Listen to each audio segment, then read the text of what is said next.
Chapter 81। अब आगे। वानी की आंखें बस अभी अभी खुली ही थीं। हल्की थकावट उसके चेहरे पर अब भी तैर रही थी। मोबाइल पर वाइब्रेशन हुआ। उसने देखा, हॉस्पिटल से कॉल। उसने जल्दी से कॉल उठाया। डॉक्टर, वानी, अर्जेंट केस आया है, आप जल्दी आ सकती हैं। वानी के चेहरे की गंभीरता अचानक लौट आई। मैं निकल रही हूँ। वो जैसे ही रेडी हो बाहर आए, उधम उसे देखता रह गया। उसके हाथ में कुछ घरों की लिस्ट थी और एक डायरी। अरे वानी बेटा, मैं तो सोच रहा था आज तुमसे कुछ नए घर देखने चलते हैं, लेकिन तुम तो फिर निकल रही हो। वानी हल्के अफसोस से मुस्कुराए। बाबूजी, आज के बाद हॉस्पिटल में इमरजेंसी है। वादा है, कल पूरा दिन आपके साथ रहूंगी, लेकिन अभी जाना बहुत जरूरी है। तू बस जल्दी आ जाना फिर। उधम ने उसके लिए दरवाज़ा खोला। वानी ने ऑटो लिया और हॉस्पिटल के लिए निकल गई। दूसरी ओर आयरा का ऑफिस केबिन। नेहा ने आयरा का हाथ पकड़कर उसे उसके केबिन की कुर्सी पर बिठाया। ये चेयर तो बस आपका ही इंतजार कर रही थी। आयरा ने हल्की सी मुस्कान दी। चेहरे पर थकावट थी, मगर एक संकोच भी, जैसे वो अभी भी पूरी तरह वापस नहीं आए हो। तभी दरवाज़ा खटखटाकर समर्थ अंदर आया। नीले फॉर्मल्स में आत्मविश्वास से भरा, लेकिन आंखों में गहराई थी। Good morning ma'am. नेहा ने समर्थ को देखा और मुस्कुराए। अब से दी की मदद तुम करोगे, मेरा काम मैं खुद संभाल लूंगी। समर्थ ने सिर झुकाकर हामी भरी। जी मैम। नेहा केबिन से बाहर चली गई। समर्थ ने धीरे से एक फाइल टेबल पर रखी और आयरा के सामने बैठते हुए कहा, ये रहा आज के मीटिंग्स और नए पार्टनर प्रोजेक्ट का डिटेल्स। वो समझाते हुए उसे देख रहा था, लेकिन महसूस कर रहा था कि आयरा कहीं खोई हुई थी। पहले की तरह सजग नहीं, ध्यान बंटा हुआ। फाइल बंद करके उसने अपनी आवाज़ धीमी की। मैम। आयरा ने नज़र उठाए। आप टेंशन मत लीजिए, सब धीरे धीरे ठीक होगा। अरुण सर भी जल्द पहले जैसे हो जाएंगे और हम सब फिर से एक टीम की तरह होंगे। एक क्षण का मौन, फिर उसने नरमी से आयरा के कंधे पर हाथ रखा। पर जब तक वो नहीं आते, आपको अपना ख्याल रखना होगा। और सिर्फ इसलिए नहीं कि आप हमारी बॉस हैं, बल्कि इसलिए भी कि अब आप अकेली नहीं हैं। आपकी फैमिली में एक नन्हा मेंबर जुड़ने वाला है, और उसे एक मजबूत, खुश माँ चाहिए। आयरा की आंखें थोड़ी नम हो गईं। उसने सिर झुकाया। शायद ये सब बातों से ज्यादा उसे किसी की मौजूदगी की जरूरत थी। हॉस्पिटल के कॉरिडोर में हलचल थी, पर वानी के चेहरे पर शांति थी, वही ठहरी हुई, थकी हुई शांति जो कई रातों की नींद की कमी और मन के उलझे विचारों से उपजती है। वो अभी अभी एक मरीज को स्टेबल कर अपने केबिन में दाखिल हुई थी। पीठ सीधी कर कुर्सी से टिकते ही उसने अपनी आंखें बंद कर लीं। तभी दरवाज़ा खटखटाने की आवाज़ आई। डॉक्टर, वानी, चलिए न, आज क्लब में पार्टी है, सब डॉक्टर्स आ रहे हैं, आपको भी आना है। यह उसकी जूनियर डॉक्टर श्रेया थी, जो जिद पर उतर आई थी। वानी ने सिर हिलाया। श्रेया, सच में नहीं, मैं बहुत थक चुकी हूँ। कल भी रात भर सर्जरी थी, और आज तो इमरजेंसी में हॉस्पिटल दौड़ते हुए आना पड़ा। प्लीज़ मैम, बस थोड़ी देर के लिए चलिए, सब पूछ रहे हैं आपके बारे में, बहुत दिनों से आपने खुद को सबसे काट लिया है। वानी ने एक गहरी सांस ली। थकान आंखों के नीचे काले घेरे बन चुकी थी, और दिल में एक अलग ही बोझ था, समर्थ से दूरी, रिश्ते का तनाव और अपने ही फैसलों की गूंज जो हर पल दिमाग में टकराती रहती थी। ठीक है, उसने आखिरकार धीरे से कहा। वो रेडी हुई, हल्के से खुले बाल, सिंपल लेकिन ग्रेसफुल ड्रेस, चेहरे पर हल्का मेकअप जो उसकी थकान को ढक नहीं पा रहा था। क्लब की ओर रवाना होते वक्त उसने समर्थ को मैसेज कर दिया, I am going to the doctors night at club Aroma, if you are free can you pick me later. उधर समर्थ एक जरूरी मीटिंग में था। फोन पर नोटिफिकेशन आया, मगर उसकी नजर तक नहीं गई। क्लब अरोमा, गहरे नीले लाइट्स, स्पीकर से निकलते बेस की थाप और चटकते गिलासों की आवाज़ों के बीच वानी क्लब के कोने में खड़ी थी। वो बाकी डॉक्टर्स को देख रही थी, कुछ मस्ती में डांस कर रहे थे, कुछ ड्रिंक के साथ गपशप में व्यस्त थे, लेकिन उसकी आंखें खाली थीं। वो मुस्कुरा रही थी, लेकिन मन कहीं और था। तभी दूर से एक जोड़ी आंखें लगातार उसी की तरफ देख रही थी, डायरेक्टर अमन कपूर। अमन मेडिकल बोर्ड का एक हाई प्रोफाइल मेंबर था, जो वानी की खूबसूरती और शांत व्यक्तित्व से काफ़ी प्रभावित था। उसे पता था कि वानी और समर्थ के रिश्ते में दरार आ चुकी है, और वो इस मौके का फ़ायदा उठाना चाहता था। वो चुपचाप क्लब के बार काउंटर की ओर बढ़ा। वहां खड़े एक वेटर को उसने पास बुलाया। उसने अपनी जेब से एक छोटी सी गोल्डन स्ट्रिप निकाली, एक हल्के नशे की दवा जो होश को धीमा करती थी। वो जो लेडी है ब्लू ड्रेस में, कोने वाली टेबल पर, उनकी ड्रिंक में ये मिला देना, बस ध्यान रहे किसी को शक न हो। वेटर थोड़ा हिचका, मगर अगले ही पल उसकी पॉकेट में नोटों की गर्माहट महसूस हुई। वो चुपचाप सिर हिलाता है और आदेश मान लेता है। कुछ देर बाद वानी ने महसूस किया कि उसे थोड़ी प्यास लगी है। वेटर बड़ी विनम्रता से उसके सामने एक ड्रिंक रख गया था। उसने गिलास उठाया, शायद श्रेया ने मंगाई होगी। सोचते हुए उसने हल्की चुस्की ली, फिर दूसरी। ड्रिंक हल्की सी मीठी थी, लेकिन गले से उतरते ही एक अजीब सी गर्मी पूरे शरीर में फैलने लगी। वानी को कुछ अजीब लगा। लाइट्स तेज लगने लगी, आवाजें धुंधली होने लगी, दिल की धड़कनें धीमी मगर भारी हो चली। वो उठी, लड़खड़ाते कदमों से वॉशरूम की तरफ बढ़ी। कुछ तो गड़बड़ है, उसने सोचा। वॉशरूम में जाकर उसने चेहरे पर पानी डाला। आईने में खुद को देखा, आंखें बोझिल थीं और मन डर से भर चुका था। जैसे ही वो बाहर निकली, सामने अमन खड़ा था। चेहरे पर बनावटी चिंता, मगर आंखों में कुछ और ही था।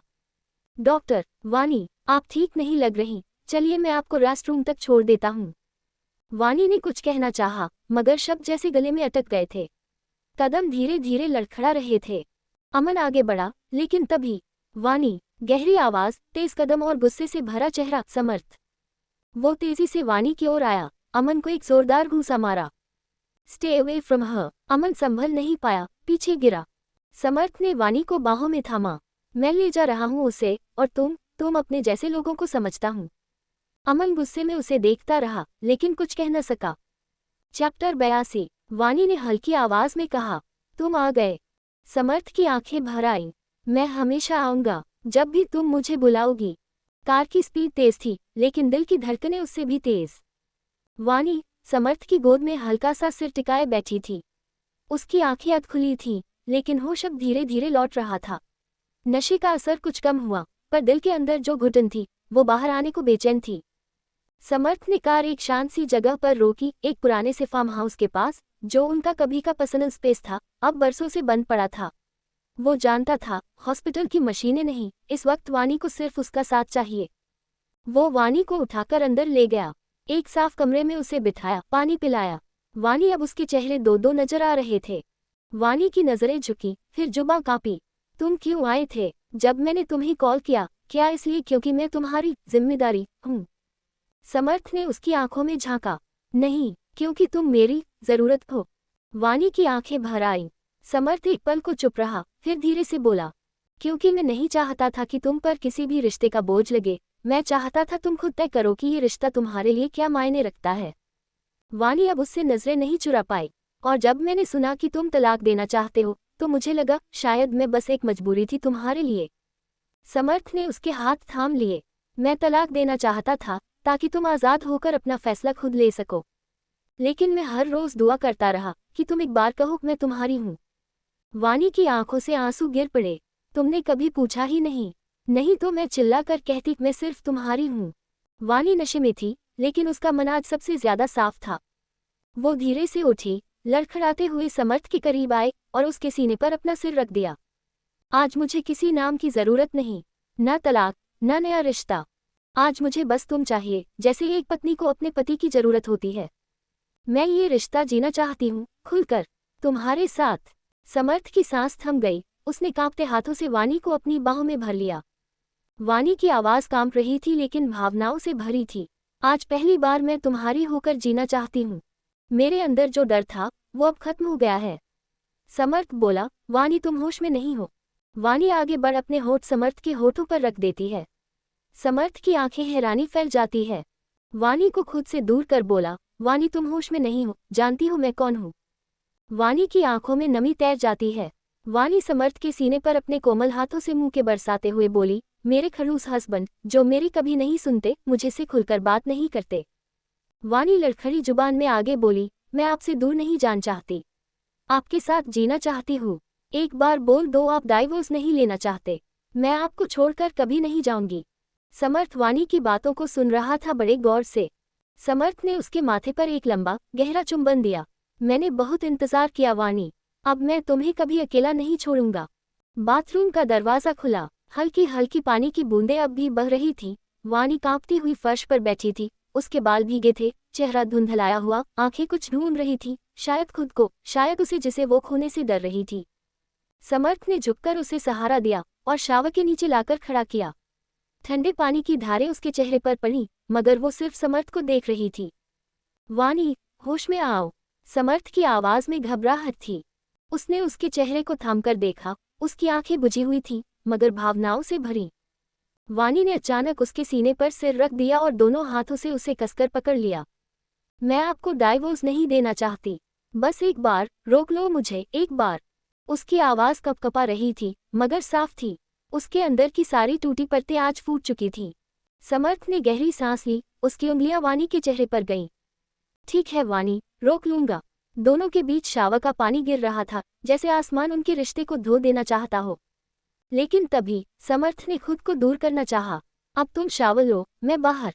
नहीं, वानी ने उसका हाथ फिर से पकड़ लिया। पकड़ इस बार और भी मजबूत थी। आप कहीं नहीं जाएंगे। वानी को खुद नहीं पता था कि वो क्या कर रही है। वो होश में नहीं थी, उसका बदन थक चुका था, पर दिल तेज धड़क रहा था। वो आगे बढ़ी और अपने होठों को समर्थ के होठों पर रख दिया। इस बार समर्थ रुका नहीं, उसने भी उसका साथ दिया। उन होठों में वो सारे अनकहे लम्हे थे जो सालों से दबे हुए थे। कुछ पलों तक समय थम सा गया, फिर अचानक समर्थ ने खुद को पीछे खींचा। उसने गहरी सांस ली और शावर बंद कर दिया। वानी, तुम्हें रेस्ट की जरूरत है। वो उसे अपनी बाहों में उठाकर बाथरूम से बाहर लाया, बाथरोब पहनाया और फिर उसे धीरे से बेड पर लिटा दिया। वानी अब गहरी नींद में थी, शायद पहली बार सुकून की। समर्थ उसके पास बैठ गया। उसने उसका माथा चूमा। अब मैं तुम्हें कहीं नहीं जाने दूंगा, ना खुद से, न इस रिश्ते से। वो उसके पास लेट गया और पहली बार दोनों एक ही बिस्तर पर, एक ही सन्नाटे में, एक ही तरफ जाग रहे थे, एक नई सुबह के इंतजार में। चैप्टर 83। अब आगे। सुबह की पहली हल्की किरणें खिड़की के सफेद पर्दों से छनकर कमरे में दाखिल हो रही थी। कमरे में गहरा सन्नाटा था, सिर्फ एक धीमी सांस की आवाज उस सन्नाटे को तोड़ रही थी। समर्थ की आंख खुली तो उसके सिरहाने रखा फोन बार बार वाइब्रेट कर रहा था। उसने अनमने मन से फोन उठाया। सर, अर्जेंट मीटिंग है 10 बजे, क्लाइंट ऑलरेडी ऑफिस पहुंच चुके हैं। समर्थ ने टाइम देखा, 8:45 हो रहे थे। उसकी निगाह पास ही सोई वानी पर पड़ी। वह एक बच्चे की तरह सुकून में थी, जैसे कई रातों की बेचैनी को पहली बार चैन मिला हो। एक पल को उसका मन किया कि सब कुछ छोड़कर बस यहीं बैठा रहे, पर प्रोफेशनलिज्म और मजबूरी दोनों ने उसके कदम आगे बढ़ा दिए। वो उठा, धीरे से वानी के सिरहाने हैंगओवर ड्रिंक रखी और फिर बिना आवाज किए फार्म हाउस से निकल गया। कुछ देर बाद वानी की आंख खुली। उसका सिर भारी था, आंखों के नीचे अजीब सी जलन और दिल में बेचैनी। उसने आसपास देखा, वो किसी अनजान कमरे में थी। कमरे में हल्की हल्की महक थी, शायद किसी परफ्यूम की, और शांति जो और ज्यादा डरावनी लग रही थी। उसकी नज़र साइड टेबल पर पड़ी, वहां एक हैंगओवर ड्रिंक और एक छोटा सा नोट रखा था। ड्रिंक ले लेना, थोड़ा ठीक लगेगा। वानी ने कप उठाया और धीरे धीरे पीने लगी। उसकी सांसें धीमी हो गईं, लेकिन दिमाग और तेज भागने लगा। मैं यहाँ कैसे आई? कल रात क्या हुआ था? उसके दिमाग में टुकड़ों टुकड़ों में कुछ छवियां उभरने लगीं। शावर, किसी के होठ, एक गहरी आवाज, मैं तुम्हें कहीं नहीं जाने दूंगा। वानी की आंखें फैल गईं। क्या मैंने किसी के साथ? उसका कलेजा धड़कने लगा। नहीं नहीं, मैंने ऐसा कैसे कर लिया? वो बिस्तर से उतरी और सामने टेबल पर रखे कपड़े उठाकर वॉशरूम की ओर चली गई। चेहरे पर ठंडा पानी मारते हुए वो खुद को शीशे में देखने लगी। मैं क्या कर आई? किसके साथ थी? नहीं, समर्थ तो। उसके जहन में अचानक एक झलक आई, किसी के कंधे पर सिर रखा हुआ, किसी को कसकर पकड़ा हुआ, और होठों पर कोई छुअन। नहीं, ये मैं नहीं कर सकती। मैंने समर्थ को धोखा दे दिया। वानी का गला रुंध गया। उसकी आंखों से आंसू बहने लगे। वो जो पूरी जिंदगी अपनी सच्चाई और रिश्ते की वफा के लिए खड़ी रही थी, आज उसे खुद पर ही शक हो रहा था। उसे एकाएक लगा, जो कल रात हुआ वो एक गलती थी, और सबसे बड़ी बात, वो जिस इंसान के साथ हुई वो कोई और था। उसे याद नहीं था कि वो समर्थ ही था। आंखें पोंछकर, एक अनजाने अपराधबोध के साथ, वानी जल्दी जल्दी तैयार हुई। उसने खुद को जितना संभाला, उतना ही अंदर से टूटती चली गई। फार्म हाउस के बाहर आते ही उसे एक ड्राइवर खड़ा मिला। मैम, सर ने भेजा है, आपको जहां जाना हो मैं छोड़ देता हूं। वानी ने बिना कोई सवाल किए गाड़ी में बैठते हुए कहा, मुझे बस घर जाना है। गाड़ी चल पड़ी थी और वानी की आंखों में एक और सवाल भरता जा रहा था। अगर समर्थ को ये सब पता चल गया तो क्या वो मुझसे और भी दूर हो जाएगा? और उसे क्या पता था कि जिसके साथ वो थी वो कोई और नहीं, खुद समर्थ ही था। कार शहर से बाहर निकल गई। सड़कें सुनसान थीं, हरियाली चारों तरफ पसरी थी और पेड़ जैसे कुछ कहने की कोशिश कर रहे थे। करीब आधे घंटे बाद कार एक विशाल बंगले के सामने रुकी। हवेली जैसा था वो, बड़ा, खूबसूरत और सादगी में लिपटा। वानी बाहर निकली और सामने देखकर ठिठक गई। ये मेरा घर नहीं है, उसने धीरे से कहा। ड्राइवर ने सिर झुकाया, मैम, सर ने यही छोड़ने को कहा है। वानी ने वापस मुड़कर कार में बैठने की कोशिश की, तभी पीछे से एक आवाज आई, वानी बेटा, तुम आगे आओ। वो चौंक कर पलटी। सामने उधम थे, समर्थ के पिता। वानी ने तेजी से अपने आंसू पोंछे और उनके पास जाकर झुक गई। पैर छूते हुए बोली, नमस्ते पापा जी। उधम ने उसके सिर पर हाथ फेरा और कहा, अंदर आ जाओ, बहुत थक गई होगी। वानी चुपचाप उनके पीछे पीछे अंदर चली गई। उसके हर कदम में एक संकोच था, एक डर, एक बोझ, जिसे वो खुद भी समझ नहीं पा रही थी। हवेली के भीतर का माहौल बेहद सुकून भरा था, लेकिन उसके दिल में एक तूफान चल रहा था। उसे नहीं पता था कि समर्थ ने उसे यहाँ क्यों भेजा, और वो खुद कहाँ खड़ी थी। उधम ने नौकरानी से कहा, इसके लिए खाना लगाओ और इसका कमरा तैयार करो। फिर वानी की तरफ देख बोले, तुम्हें कुछ पूछना है? वानी ने ना में सिर हिला दिया। उधम उसे देखकर समझ गए थे कुछ हुआ है, लेकिन उन्होंने कोई सवाल नहीं किया। उन्हें सिर्फ इतना पता था कि वानी अब समर्थ के करीब है, और यही उनके लिए काफी था। रात समर्थ जब घर लौटा तो उसकी चाल तेज थी। उसके चेहरे पर थकान साफ झलक रही थी, लेकिन उसकी आंखों में एक बेचैनी थी, वानी को लेकर। वो सीधे अपने कमरे की ओर बढ़ा। दरवाजा खोलते ही कमरे में हल्का अंधेरा था।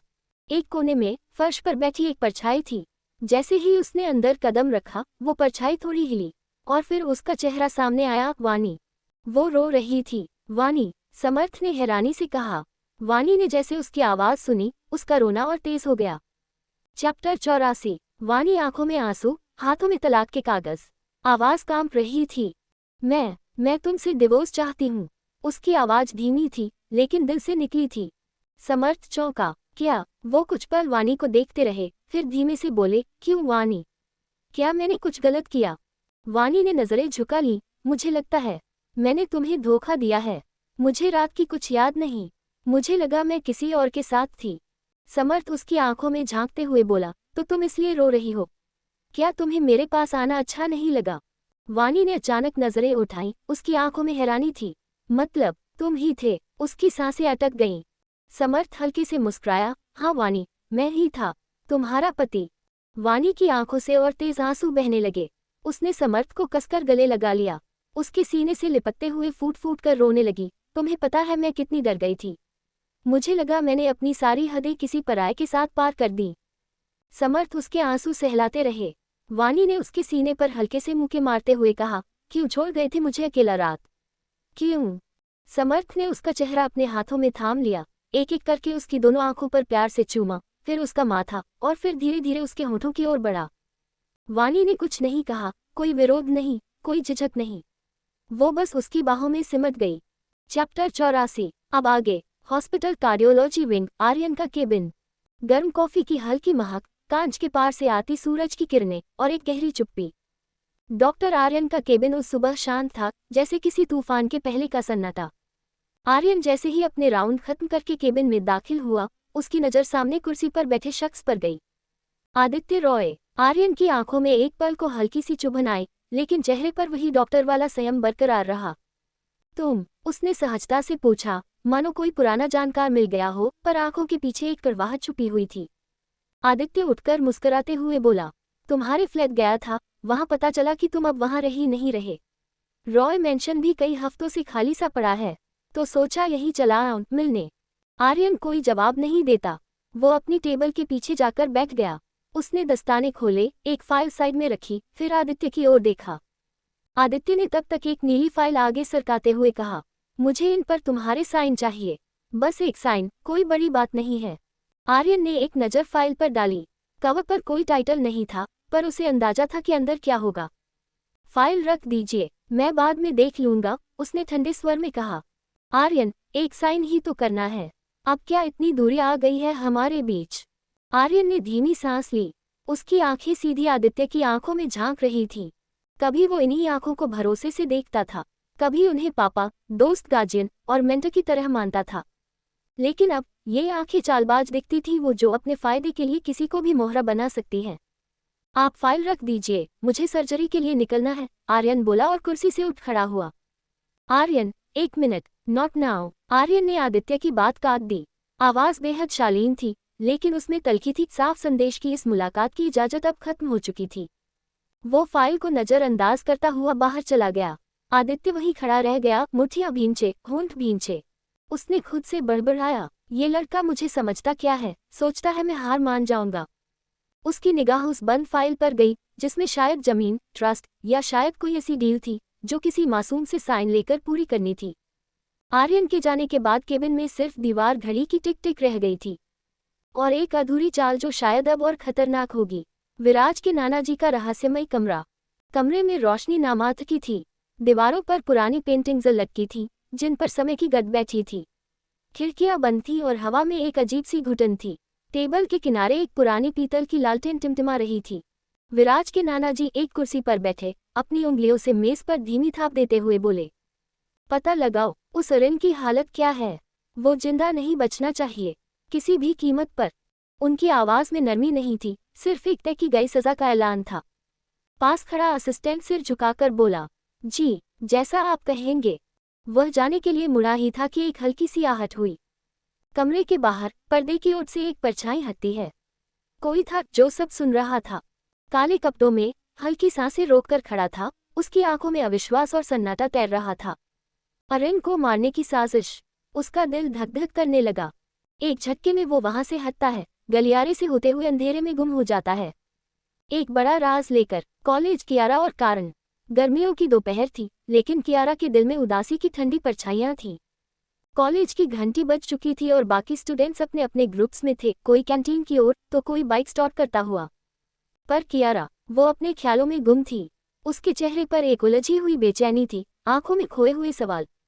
जैसे ही वो कॉलेज गेट पार करती है, अचानक किसी ने उसका हाथ पकड़ा और एक झटके में उसे साइड में खींच लिया। वो हल्के से लड़खड़ाई, लेकिन अगले ही पल किसी मजबूत सीने से जा टकराए। कारण, कियारा ने उसे देखा और फिर झट से उसके सीने पर अपना सिर रख दिया। तुम्हें मुझसे मिलने आने में इतनी देर क्यों लगी? उसकी आवाज में शिकायत कम, सुकून ज्यादा था। कारण हल्की मुस्कान के साथ उसकी बिखरी जुल्फें पीछे करता है। क्या बात है कियारा, अब तुम मुझसे मिलने को बेताब होने लगी हो? तुम तो कहती थी मैं तुम्हारे लिए कुछ नहीं, अब ये सब। कियारा कुछ नहीं बोली। उसकी आंखें नीचे झुक गईं, शायद वो खुद भी नहीं समझ पा रही थी कि उसका दिल अब उसकी नहीं रहा। अब उस इंसान की तरफ खींचने लगा था जो उसके सवालों से नहीं डरता था। कारण उसकी चुप्पी को गौर से देखता है, फिर हल्के से मुस्कराता है। तुम्हारी आंखें सब कुछ बोल देती हैं कियारा, बस तुम सुनना नहीं चाहती। अरिन का फ्लैट, चंदा और उधम की बातचीत। सुबह की हल्की धूप खिड़की से झांक रही थी। अरिन का छोटा सा फ्लैट कुछ समय से उधम और चंदा की मौजूदगी से भरा हुआ था। सलीके से सजे पराठों की खुशबू और चाय के प्यालों की खनक उस घर को एक घर जैसा बना रहे थे। उधम अखबार पढ़ते हुए चश्मे के ऊपर से झांकते हैं और चाय का घूंट लेकर कहते हैं, चंदा, ये करण फिर गायब है, कहाँ चला गया होगा? चंदा, जो उस वक्त रसोई से पराठे की आखिरी बारी निकाल रही थी, मुस्कुराकर जवाब देती है, आपकी होने वाली बहू से मिलने गया होगा। और कहाँ? वो जानती थी कि ये बात सुनकर उधम के कान जरूर लाल होंगे, और ठीक वैसा ही हुआ। अरे, तू फिर से शुरू हो गई। उधम मुस्कुराए, लेकिन चेहरे पर बनावटी नाराजगी थी। अब ये बहू वाला टाइटल मत दो किसी को इतनी जल्दी, लड़का अभी बच्चा है। चंदा वहीं से पलट कर बोली, बच्चा नहीं है, जवान है। और जिस दिन बहू घर में आ गई ना, आपको भी सुबह की चाय टाइम से मिलेगी। इस बातचीत के बीच हॉल में खड़े राज चुपचाप मुस्कुराता रहा। तभी अचानक उधम बोले, राज बेटा, तू भारद्वाज मेंशन चल रहा है ना आज? तो हमें भी ले चल, अरिन से मिलने का मन कर रहा है। राज चौंका, फिर सिर हिलाकर बोला, जी बिल्कुल, चलिए मैं गाड़ी निकालता हूँ। आगे जाने के लिए बने रहिए।